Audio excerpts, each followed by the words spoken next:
لوگ اسے قبول کریں گے اگر لوگ ساتھ دیں گے، اور اس میں ہمیں بہت زیادہ تشویش کی ضرورت نہیں ہے۔ اس کی وجہ یہ ہے کہ ہمارے سامنے ایک بہت براڈ سپیکٹرم ہے۔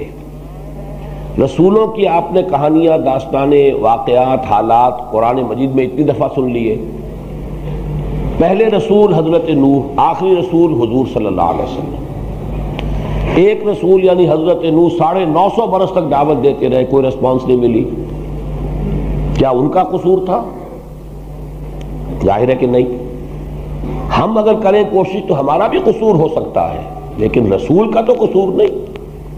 اس کا مطلب یہ کہ اس قوم کا قصور تھا، قوم ہلاک کر دی گئی، لیکن آگے تو گاڑی نہیں چل سکتی جب تک کہ رسپانس نہ ملے۔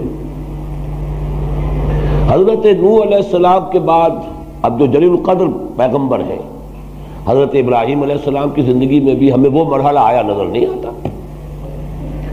پھر یہ کہ حضرت موسیٰ علیہ السلام آتے ہیں تو اگرچہ ان کے پاس ایک امت پہلے سے تھی، ہمارے حالات حضرت موسیٰ کے حالات سے بہت مشابہ ہیں۔ ہم بھی آج کوئی کافروں میں کام نہیں کر رہے، مسلمانوں میں کام کر رہے ہیں، اور حضرت موسیٰ کو بھی ایک امت تھی، بنی اسرائیل امت تھی۔ بہرحال وہ مشرک نہیں تھے، کافر نہیں تھے، لیکن یہ کہ ان کا بھی حال یہ تھا کہ 9 معجزے عظیم حضرت موسیٰ کے دیکھنے کے باوجود 6 لاکھ کی تعداد میں نکلے ہیں مصر سے، لیکن جنگ کرنے کے لیے کوئی تیار نہیں ہوا۔ تو حضرت موسیٰ کیا کرتے؟ صاف آپ پڑھ چکے ہیں، انہوں نے فریاد کی، رب انی لا املک الا نفسی واخی فافرق بیننا و بین القوم الفاسقین۔ اے اللہ مجھے تو اختیار ہے تو اپنا یا اپنے بھائی کا، باقی پوری قوم جواب دے رہی ہے صاف، فذهب انت وربک فقاتلا انا ہاہنا قاعدون۔ تو بات آگے نہیں بڑھی۔ حضرت مسیح علیہ السلام آئے، ان کا معاملہ بھی اس طرح تو اسی طرح کا ہے کہ وہ بھی ایک مسلمان قوم میں آئے۔ یہود پہلے سے مسلمان ہیں، صاحب کتاب ہیں، نبیوں کو مانتے ہیں، لیکن یہ کہ ان کا معاملہ بھی مختصر ہے، صرف 3 برس کی بات ہے، اور وہ پھر بہرحال اٹھا لیے گئے۔ تو اس حوالے سے سمجھ لیجئے کہ اسپیکٹرم کے دوسرے اینڈ پر اب حضور کھڑے ہیں صلی اللہ علیہ وسلم۔ حضور کو اللہ نے رسپانس دی، آپ کو ساتھی ملے، محمد الرسول اللہ والذین معہ اشداء علی الکفار رحماء بینہم۔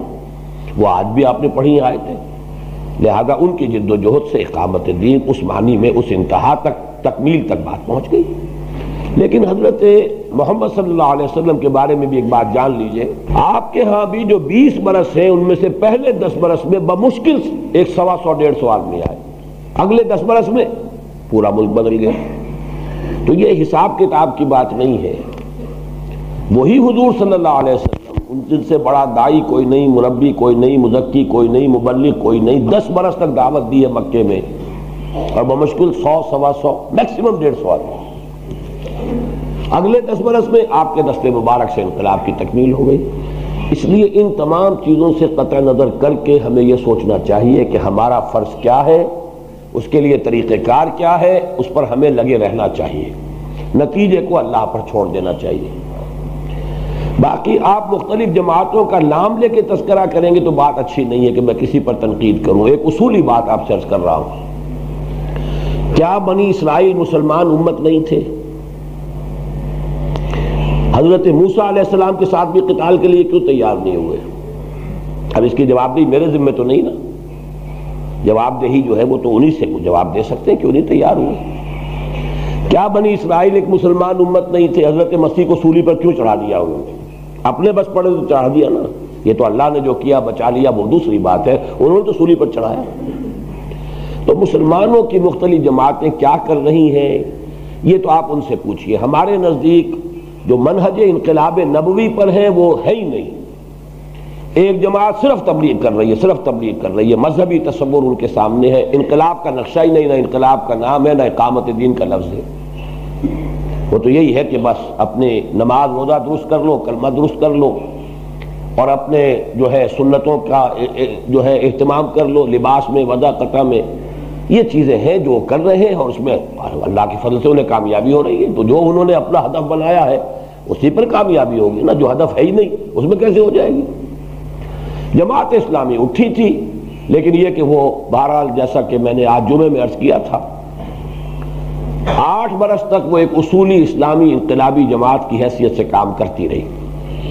پاکستان بننے کے بعد انہیں ایک سراب سا نظر آیا کہ یہاں جلدی سے کوئی الیکشن میں حصہ لے کر اور ہم اگر حکومت میں آ جائیں تو پھر یہاں پہ سارے معاملات کو درست کر لیں گے۔ وہ سراب ثابت ہوا، وہ جلدی سے حکومت تو ملی نہیں، 40 برس سے اوپر ہو گئے اسی صحرائے طی میں بھٹک رہے، نکلنے کو اب بھی تیار نہیں، حالانکہ ان الیکشنوں سے کچھ نہیں ہوگا۔ یہ ہے اصل میں ان کا نتیجہ۔ بہرحال ان چیزوں سے ہمیں اپنے آپ کو بری نہیں کر لینا چاہیے، ہمیں ان کے سامنے اپنی صحیح بات بھی رکھتے رہنی چاہیے۔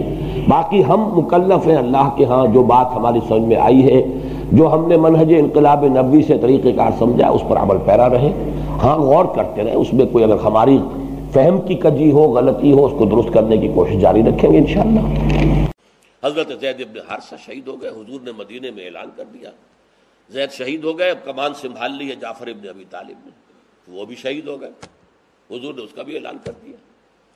پھر اس کے بعد عبداللہ ابن رواحہ وہ بھی شہید ہو گئے، جن 3 کا نام حضور نے لیا تھا تینوں شہید ہو گئے۔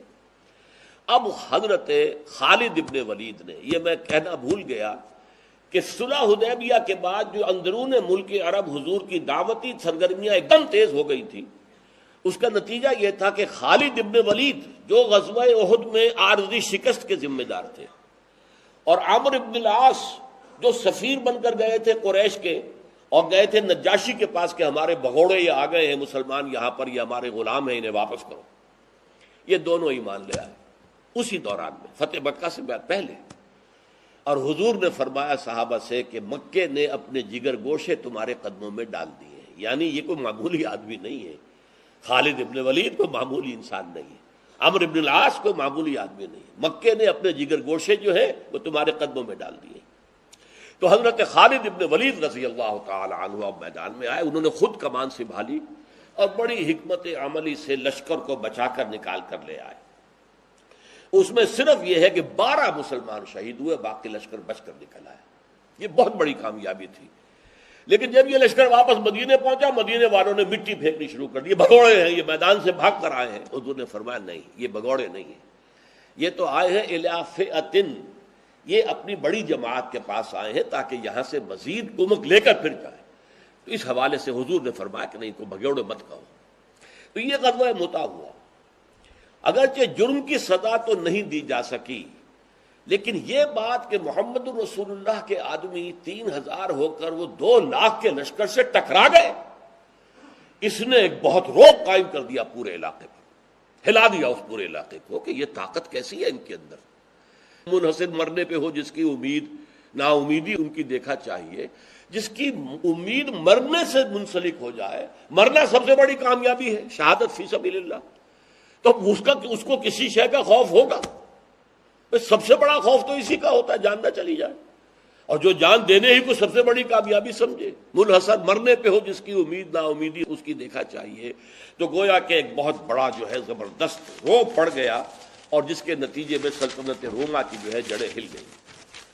اس کے بعد پھر ہرقل نے تیاری کی زور شور کے ساتھ، تو نپ دی ایول ان دی بڈ، یوں سمجھیے کہ اب یہ جو ہے ابھرتی ہوئی قوت جو آ رہی ہے جزیرہ نما عرب سے، اس کو ختم کرنے کے لیے اس نے اتنا بڑا لشکر تیار کیا کہ مدینے میں مسلسل حالت خوف طاری رہتی، ذرا سا پتہ کھڑکتا تھا، آ گئے رومی، آ گئے رومی، آ گئے رومی، آ گئے۔